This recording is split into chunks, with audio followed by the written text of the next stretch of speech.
Hi everyone, I'm Cheryl and welcome to the Sewing Room channel, and I have a cross-stitch tip for you.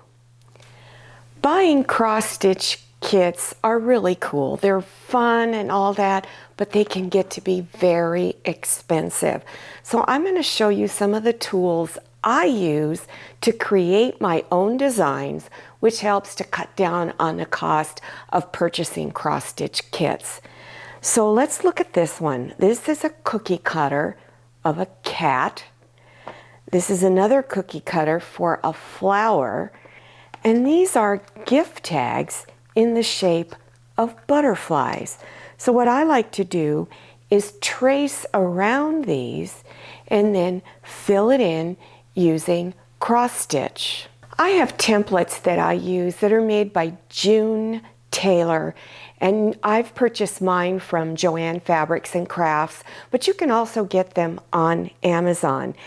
And this company makes all kinds of templates that's used in quilting.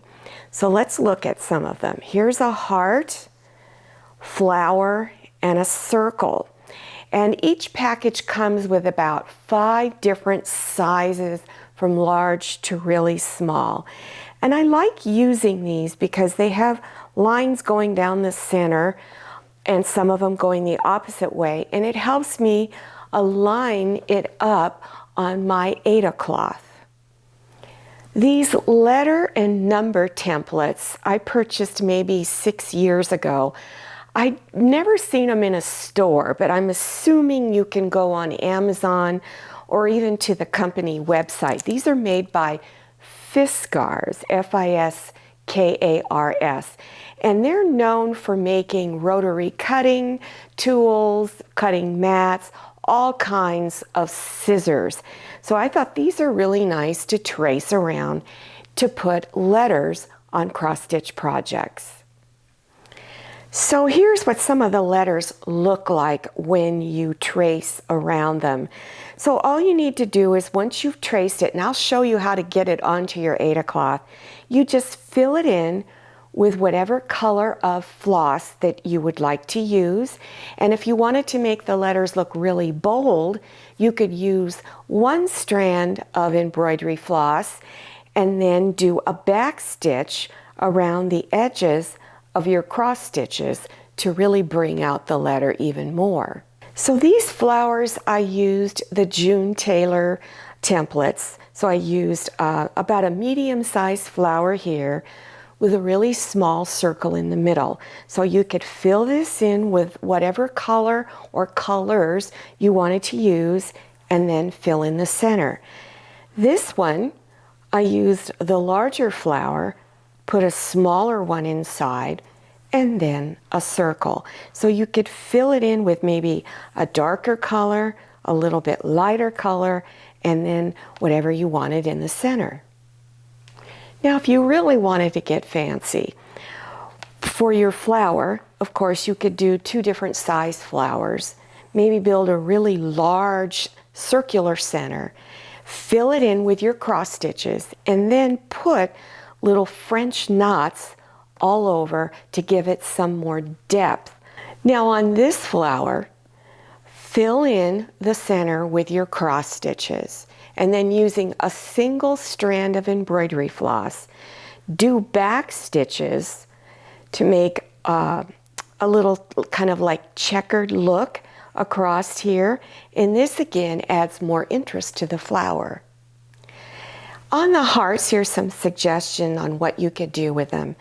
So this little dash line indicates that one side is going to be, let's say, pink, and the other side maybe a really pale pink, so dark and light. On this one, you could draw diagonal lines here and make each section a different color. You could make it all solid color, or you could put a little pattern in there. This is the larger heart template that I have. Remember, you don't need to use the templates. If you know how to draw a heart, you can make any size you want and any shape of a heart that you like. These lines are indicating all the different areas that I could use a different color or a different pattern. Again, you could make it all solid color in each one of these, or you could do a little pattern in each one. How I go about getting the design on my Aida cloth is I use this fabric marker. There are two types of fabric marker, one that is heat sensitive and one that is water soluble.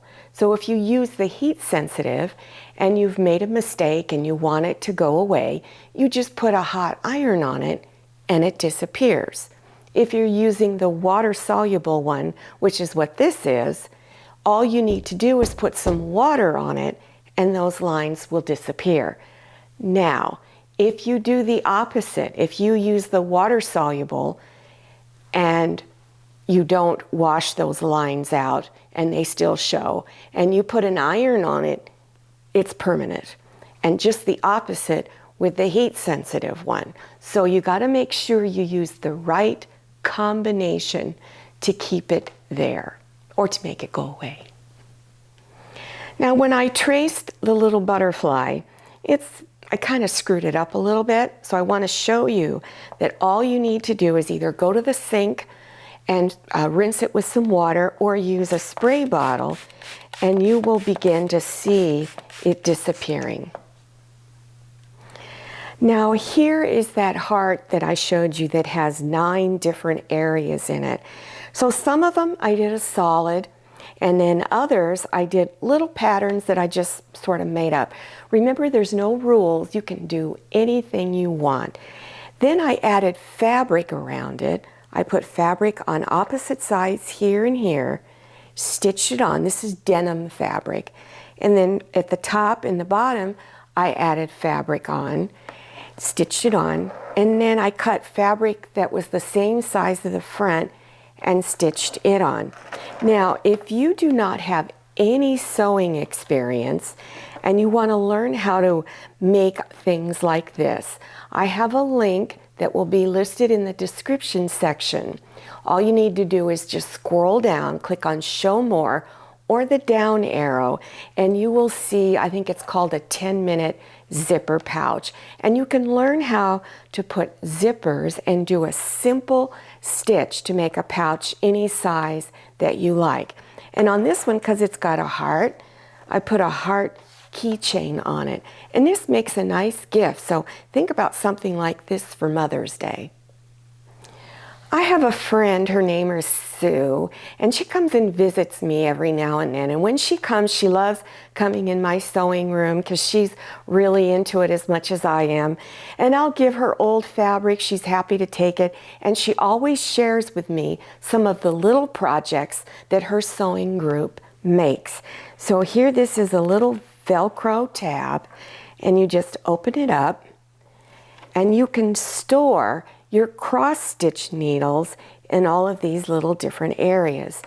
If you've had sewing experience, this is probably like 5 minutes of your time. If you've had no sewing experience, it could probably take you longer. So let me show you just how easy it is to make this. Get something round that's about 8 inches across, give or take, okay? And just put it down on some paper and then trace around it. Then on one side of it, you're going to just freehand draw, go out about 1 inch or 1.25 inches, and then go out here about 1 inch apart, draw another line. Remember, this doesn't have to be perfect. And then just kind of curve it here like that. So then cut your template out, and you're going to take 2 fabrics and you're going to bring them together. So this is quilting fabric that I've got here that's going to be on the outside. Then on the underside, you can use flannel fabric, which this is right here, or you can even use a really thin felt. Don't get anything that's too thick because then it's going to be kind of hard to fold, but you could use that too. And if you have pinking shears, that's these right here. They have little jagged edges on it. Here's how you would do it if you've got pinking shears. Don't worry if you don't. I have another way of doing this. You're going to go ahead and bring the back sides of the fabric together. So you're looking at the pretty side on both sides. Cut around the edges with your pinking shears. This helps to keep the fabric from unraveling. And then stitch about 1/4 inch around all of the edges, all the way around. Don't leave an opening. Everything's going to be fine just the way it is. For those of you that don't have pinking shears, don't worry, there's another way of doing this. Still take the same types of fabrics, and this time bring the pretty sides of the fabric together. So I'm looking at the back of the pretty side of the quilting fabric and the back of the flannel. Then you're going to place pins all around. There's one area which is right here that you're going to leave open that you're not going to stitch over, and it's about 2 inches wide. Then go ahead and stitch around all of the edges 1/4 inch seam. Then take regular scissors and around the edges do little clips that you just stop short of the stitch line. And you want to do that on all the edges except where the opening is. Then you're going to open up this opening and begin pulling it front side out. Once you've got it turned front side out, then take something where you can go in and push against all of the edges, and then take it to your ironing board and press it flat. And when you're at your ironing board, turn these edges in 1/4 inch and press the opening area flat. Then go to your sewing machine and stitch close to the edge all the way around. So no matter which method you choose to stitch this together, you're going to do the following steps exactly the same way. So here's the side where your needles will go. So you're going to fold it like this. So you see the fabric that your needles are going to go on. Go to your ironing board and press this really well with your iron. Then unfold it. Take each side where the fold is and bring it together like this. And then you're going to bring it down like this. So let me open it from this viewpoint so you can see how it is. Then press this side with your iron, flip it over, and press this side. Then unfold it. And then where all of your pressed lines are, you'll be able to see them. You're going to stitch, do a straight stitch all the way across. This is the only line that doesn't have a crease. So just kind of eyeball it and go right straight through the middle. To put the Velcro on, you're going to put the Velcro on the inside of the little tab here. It's about a 1/2 inch wide piece of Velcro. Stitch around the edges, and then on this side, you're going to put the other one. And then when you're done, go ahead and put your needles in there, fold it up, and then close it. On this one, I used a snap. So if you've got snaps, then go ahead and use it. Also on this one, I did a cross stitch pattern. I did that small little heart with the 3 different colors.